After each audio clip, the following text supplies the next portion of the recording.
Friend, welcome to my channel geography institute. আমি সাগরিকা। আজ তোমাদের জন্য আবারও নিয়ে চলে এসেছি ফার্স্ট সেমিস্টার সেক পেপারের প্র্যাকটিক্যাল সম্পর্কে কিছু ডিসকাশন করতে।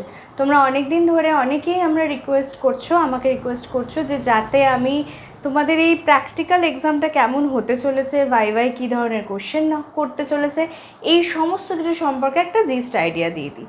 এর আগেও আমি প্র্যাকটিক্যালের সিলেবাস নিয়ে ডিটেল ডিসকাশন করেছিলাম।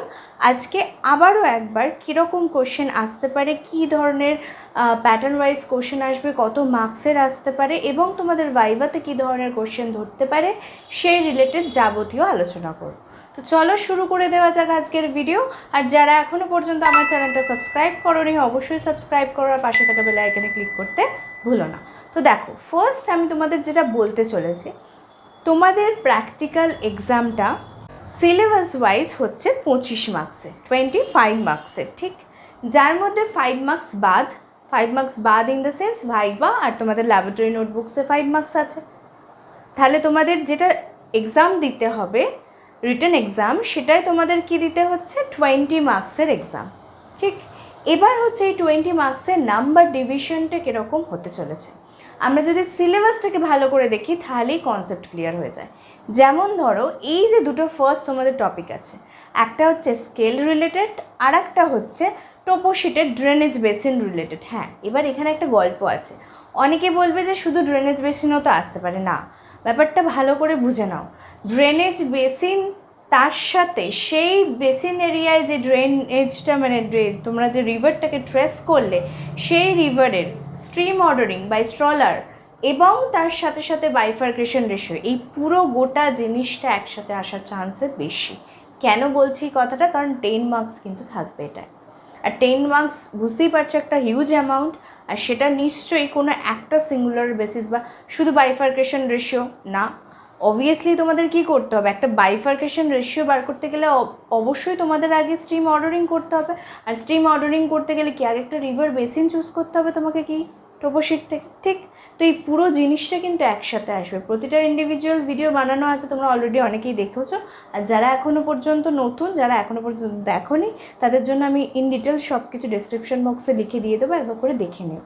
তাহলে তোমাদের কীরকমভাবে আসছে, ব্যাপারটা এরকম হচ্ছে যে এই পুরো জিনিসটা নয় টেনে আসবে 10 মার্কসে, অথবা যে কোনো একটা স্কেল আসবে, দুটো একসাথে আসার সম্ভাবনা কিন্তু নেই, ঠিক আছে? এবার যেটা বলার সেটা হচ্ছে, তোমরা জানো নিশ্চয়ই যে তোমাদের এক্সাম কিন্তু একটা সেটে হচ্ছে না।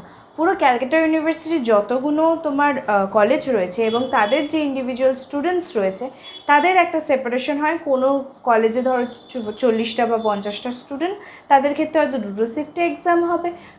কারোর কলেজে হয়তো 100টার কাছাকাছি স্টুডেন্ট, সেক্ষেত্রে হয়তো 3টে কি 4টে শিফটে এক্সাম হবে।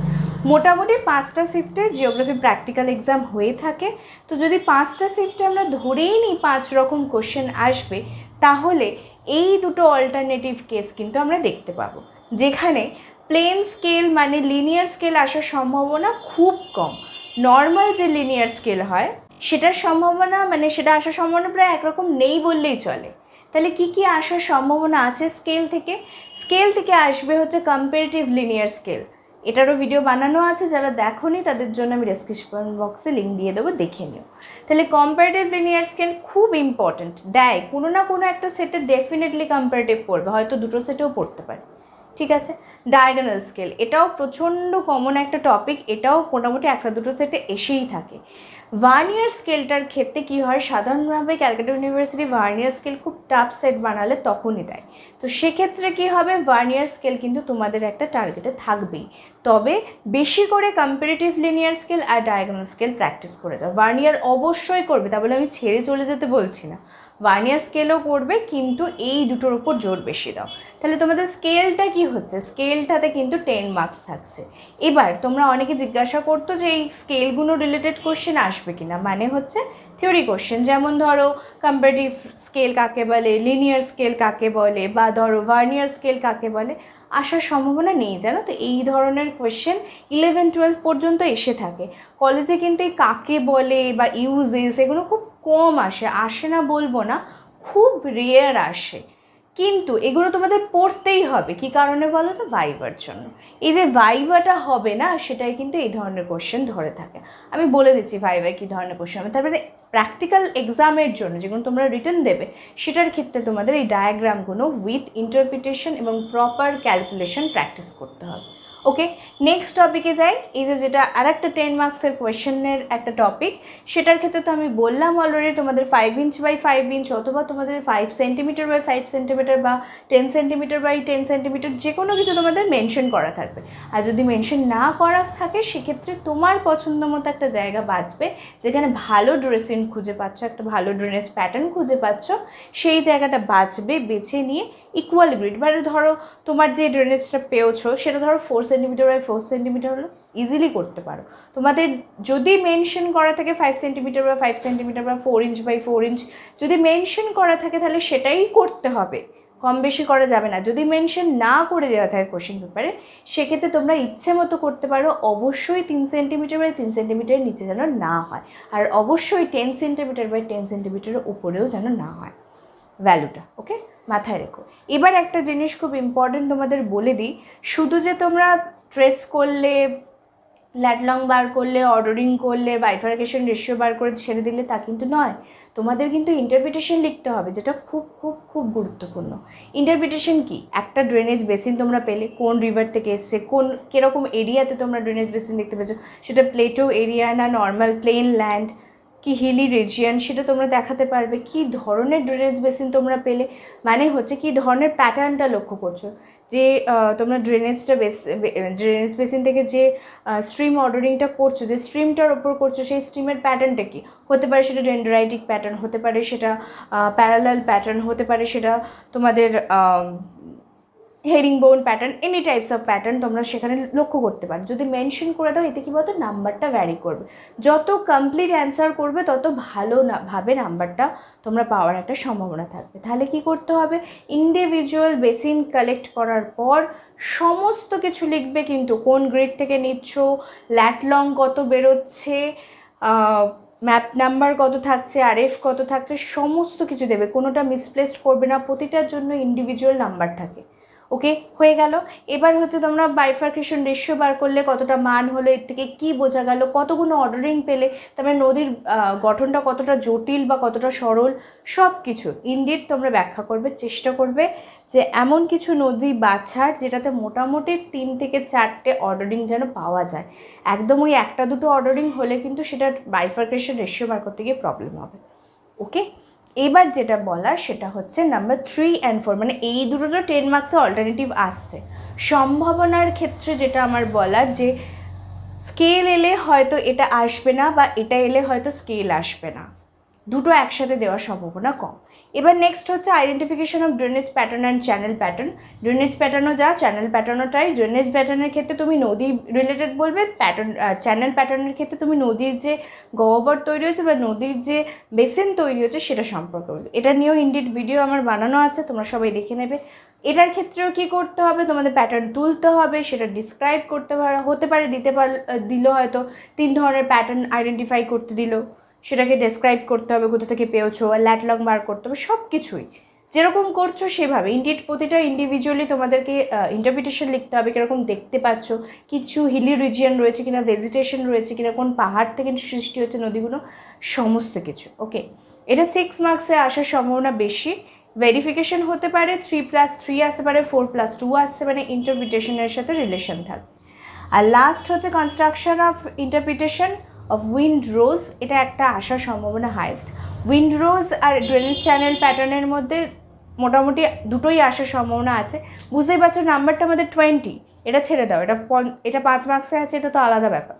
আমাদের 20 মার্কস, এই দুটোর মধ্যে যে কোনো একটা 10 মার্কস, আর এই দুটো মিলিয়ে 10 মার্কস, 20 মার্কস এখানেই আমাদের হয়ে গেল।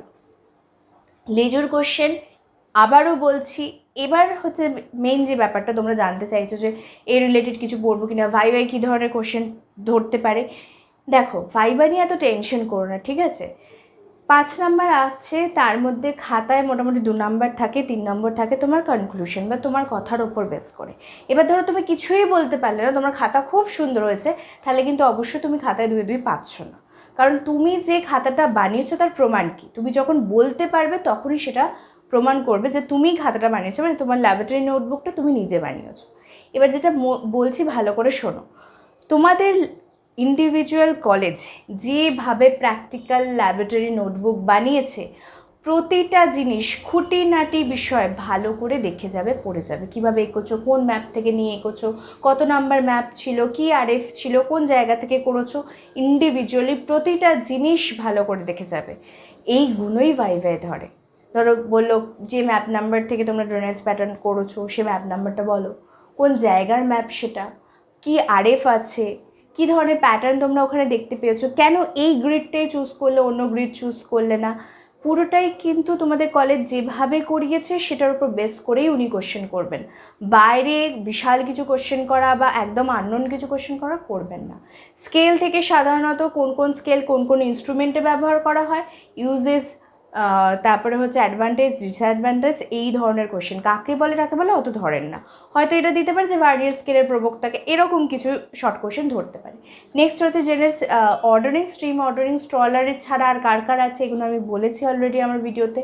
এছাড়া কবে দিয়েছেন, এই স্ট্রিম অর্ডারিং থেকে আমরা কত ধরনের স্ট্রিমের প্যাটার্ন দেখতে পাই, এগুলো। এটা থেকে তো ড্রেনেজ বেসিন, ড্রেনেজ প্যাটার্নে ইনডিট আমি ভিডিও বানিয়েই দিয়েছি, ওখান থেকে খুঁটিনাটি কোশ্চেন করতে পারে, ক্যারেক্টারিস্টিক জিজ্ঞাসা করতে পারে যে কোনো ড্রেনেজ প্যাটার্নে।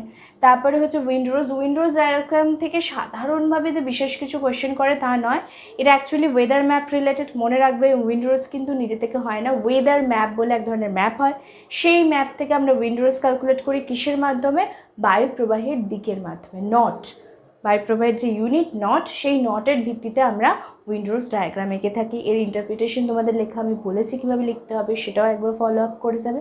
মোটমাট ভাইবার জন্য নিজেকে প্রিপেয়ার করার জন্য ল্যাবরেটরি নোটবুক হচ্ছে তোমাদের একমাত্র বই, অন্য কোনো কিচ্ছু দেখার দরকার নেই। যা কিছু ল্যাবরেটরি নোটবুকে ইংলিশে লিখোছো, যা কিছু এঁকোছো, ইনডিট সবটা ভালো করে চোখ বুলিয়ে যাবে, আর নিজের সম্পর্কে কিছু কমন আইডিয়া নিয়ে যাবে। অনেক সময় কি হয়, এক্সটার্নালরা কিন্তু মানে শুধু যে এইগুলো জিজ্ঞাসা করে তা কিন্তু নয়। কিরম বলো তো, ধরো তোমার নাম কি, তোমার বাড়ি কোথায়, তুমি কেন এত দূরের কলেজে ভর্তি হয়েছো, কীভাবে ট্রান্সপোর্টেশনের মাধ্যমে তোমরা যাতায়াত করো, কেন জিওগ্রাফি অনার্স নিয়ে পড়তে চাইছো, এই ধরনের কিন্তু কনসেপচুয়াল কোয়েশ্চেনও করে থাকে। তো নিজেকে প্রিপেয়ার হয়ে যাবে, ফুল কনফিডেন্সের সাথে এক্সাম দিতে যাবে, বি প্রিপেয়ার থাকবে, সমস্ত প্রয়োজনীয় ডকুমেন্টস নিয়ে যাবে, অ্যাডমিট কার্ড থেকে শুরু করে যা যা তোমাদের লাগে। আর যেটা সবচেয়ে গুরুত্বপূর্ণ সেটা হচ্ছে টাইম ম্যানেজমেন্ট, যেটা তোমাদের থিওরির ক্ষেত্রেও আমি বলেছিলাম, প্র্যাকটিক্যালের ক্ষেত্রে আরও বেশি করে বলবো। তোমরা ভাবছো তো প্র্যাকটিক্যালের টাইমটা অনেক পাচ্ছি বাবা, 20 মার্কসের তো এক্সাম, 2 ঘন্টা টাইম পাবো, কোনো ব্যাপার না, শেষ হয়ে যাবে, না, ব্যাপারটা কিন্তু সেটা নয়। এই যে 2 ঘন্টা না মনে হচ্ছে অনেক সময়, কিন্তু যখন তোমরা আঁকতে বসবে তখন বুঝতে পারবে না কোথা দিয়ে টাইমটা বেরিয়ে যাবে। তাই জন্য ঘড়ি ধরে কাজ করবে, চেষ্টা করবে সব কিছু কাজ, তোমার যদি 2 আওয়ার্স টাইম থাকে সেটা 1.5 ঘন্টার মধ্যে কমপ্লিট হয়ে যায়। কারণ মাথায় রাখবে তোমাদের কিন্তু ভাইবার জন্য বাইরে যেতে হবে, অন্য ঘরে গিয়ে এক্সাম দিতে হবে, সেখানে কিন্তু প্রায় 10-15 মিনিটের ব্যাপার। ইনফ্যাক্ট অনেকজনের ক্ষেত্রে ফার্স্টের দিকে রোল নাম্বারের ক্ষেত্রে কিন্তু বেশি টাইমও লেগে যায়। তো বি প্রিপেয়ার, ফার্স্ট থেকে ফুল কনফিডেন্সের সাথে, ফুল স্পিডের সাথে কাজ শুরু করে দেবে, যাতে কোনো দিক থেকে ডিলেমি না হয়, আর একদম কনফিউজড হবে না। এইটা বলছে, ওটা বলতে, পাশ থেকে ও বলছে এটা কর, ও বলছে এটা করিস না, ভুল হচ্ছে, এসব দিকে চোখ কান দেবে না। তুমি নিজে জানো, প্র্যাকটিস করেছো, পড়েছো, সবটা তোমার গ্রিপে আছে, জাস্ট তুমি তোমার বেস্টটা দিয়ে আসবে, অবভিয়াসলি ভালো রেজাল্ট করবে। প্রথমবার প্র্যাকটিক্যাল এক্সাম দিচ্ছ কলেজে, দেখবে এই যে ভয়টা কাজ করছে সেটা আর করবে না নেক্সট টাইম থেকে। সবার পরীক্ষা খুব ভালো হবে, যেভাবে বললাম সেভাবে প্রিপারেশন নাও, আলাদা করে নতুন কিছু এখন স্টাডি করার কোনো দরকার নেই। যা পড়েছো যথেষ্ট পড়েছো, যা প্র্যাকটিস করেছো যথেষ্ট করেছো, সব কটা আইটেম পরীক্ষার আগের দিন অবশ্যই আইটেমগুলো প্র্যাকটিস করে যাবে, কোনো কিছু ডিলে করবে না, কোনো কিছু বাদ দেবে না, যে এটা আসবে না এটা করবো না, এটা করো না, ওকে। আর তোমাদের একটা রিকোয়েস্ট আছে আমার কাছে, সেটা হচ্ছে ভার্নিয়ার স্কেলে যে ডিগ্রি ভার্নিয়ার হয় তার একটা অঙ্ক আমাকে করে দেওয়ার জন্য তোমরা বলেছো। কাল বা পরশুর মধ্যে আমি চেষ্টা করবো সেটা আপলোড করে দেওয়া। তো আজকে আমি তোমাদের যে কথাগুলো বললাম সেটা আমার নিজের অভিজ্ঞতা থেকে বললাম, প্র্যাকটিক্যালি বললাম, চেষ্টা করো সেগুলো ফলো আপ করা। আশা করছি তোমাদের কনফিউশন আর কোনো কিছু তোমাদেরকে বদল করবে না, যে আমি পারবো না বা আমার হবে না, এই ব্যাপারটা একদম ভেবো না। অবশ্যই সবাই খুব খুব ভালো করে এক্সাম দিয়ে এসো, অল দ্য বেস্ট। এক্সাম কেমন হলো অবশ্যই পরীক্ষা দিয়ে এসে জানাবে, কোশ্চেন পেপার আমাকে হোয়াটসঅ্যাপ করে দেখাবে। আমি আশা করছি যা কিছু বললাম তার বাইরে গিয়ে বিশেষ কিছু আসবে না তোমাদের। তোমরা সবাই খুব ভালো করে এক্সাম দিও। আজকের জন্য এই পর্যন্তই। আর ভিডিওটা ভালো লাগলে অবশ্যই লাইক শেয়ার কমেন্ট করতে ভুলো না। চলো নেক্সট ভিডিওতে আবার তোমাদের সাথে দেখা হচ্ছে ডিগ্রি ভার্নিয়ার নিয়ে। আজকের জন্য এই পর্যন্তই।